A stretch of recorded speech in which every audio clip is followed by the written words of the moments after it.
What is going on, guys and gals? Brooklyn Bound the Raid Scientist here, and Season of the Wish story content has wrapped up, and we still have a whopping 4.5 months until the final shape releases, and many people are starting to wonder, what on earth am I going to do to fill the time? Do I play another game? Do I take a break? Do I grind out some Gambit? No, seriously. There's still a lot of time left in the season due to the delay in the final shape.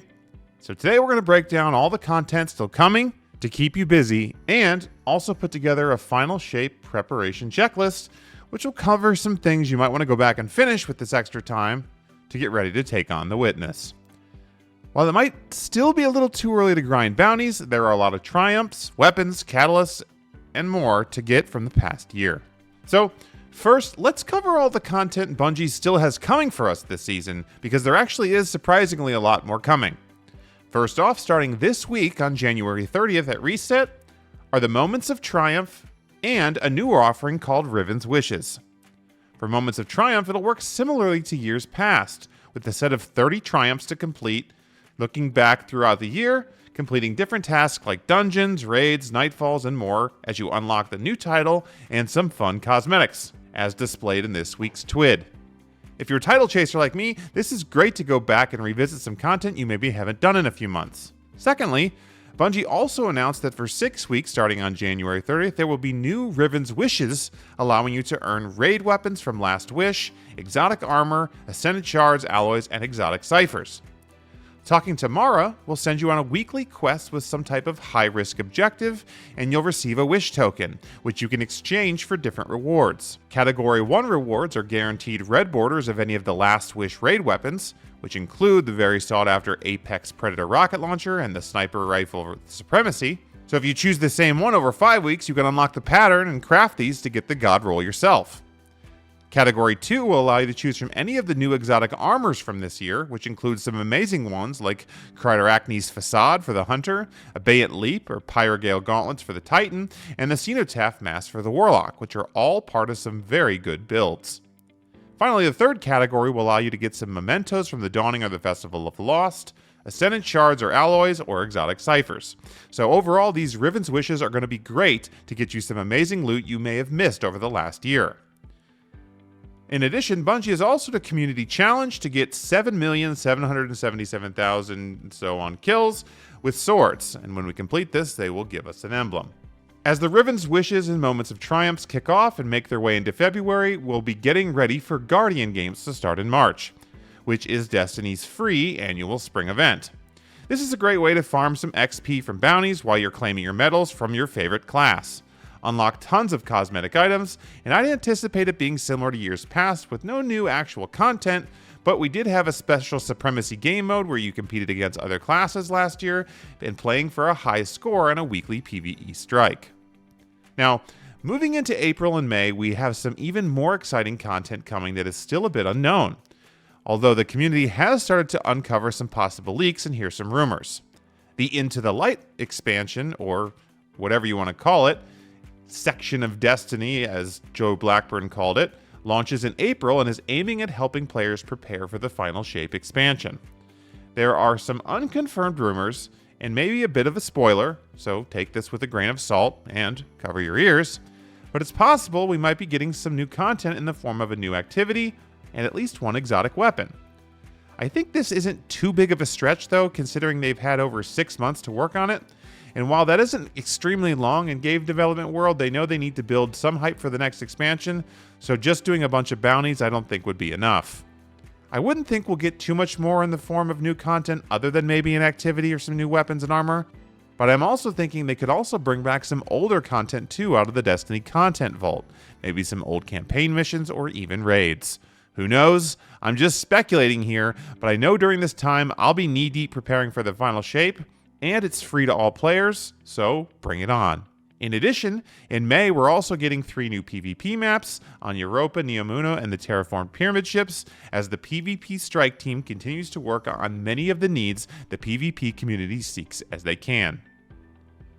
Overall, while the Season of the Wish story is ended, there is still a ton of different things to sink your teeth into as you prepare to take the Witness on this June.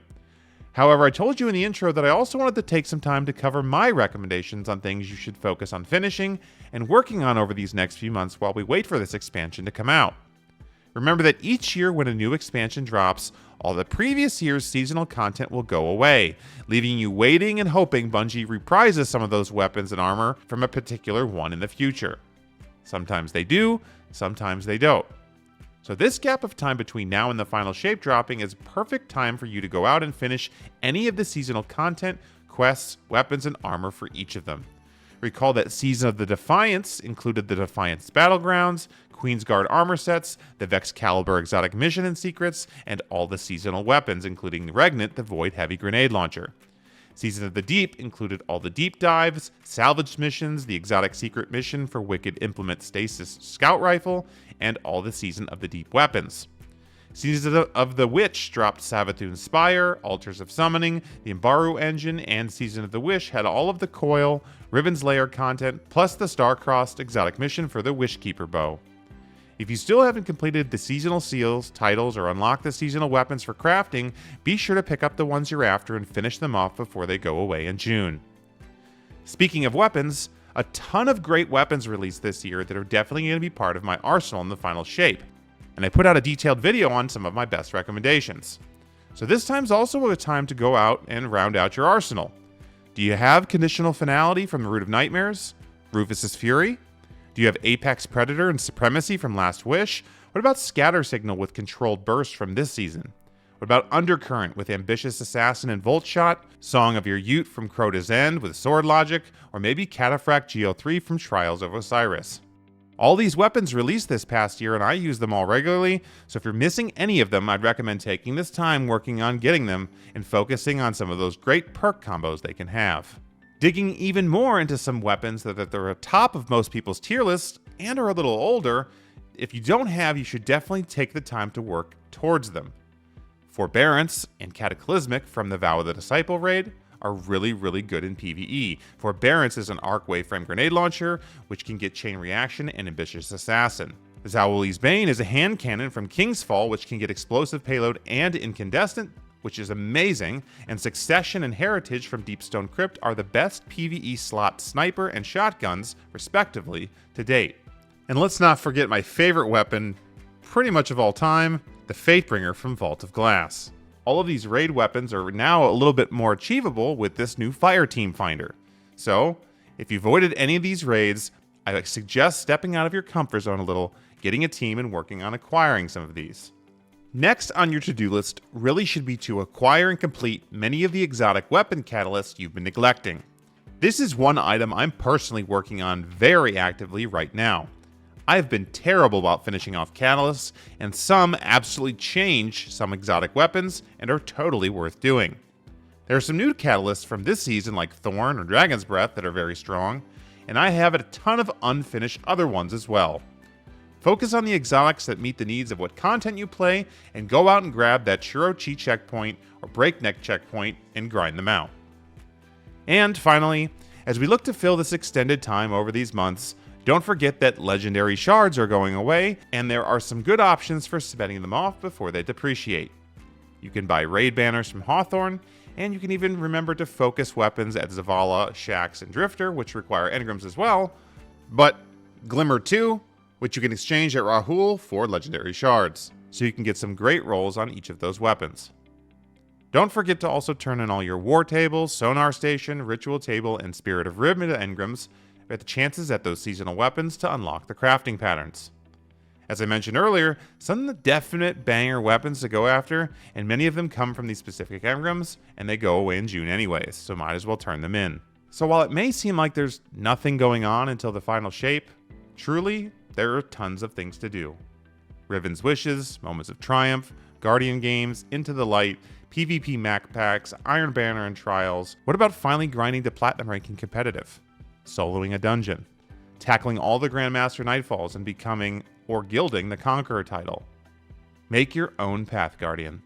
And finally, if you've literally done everything I've already mentioned, you've done every dungeon, you've done every raid, you found every secret, and you're still looking for something to do, well, there's only one thing left. Thanks for watching, Guardians.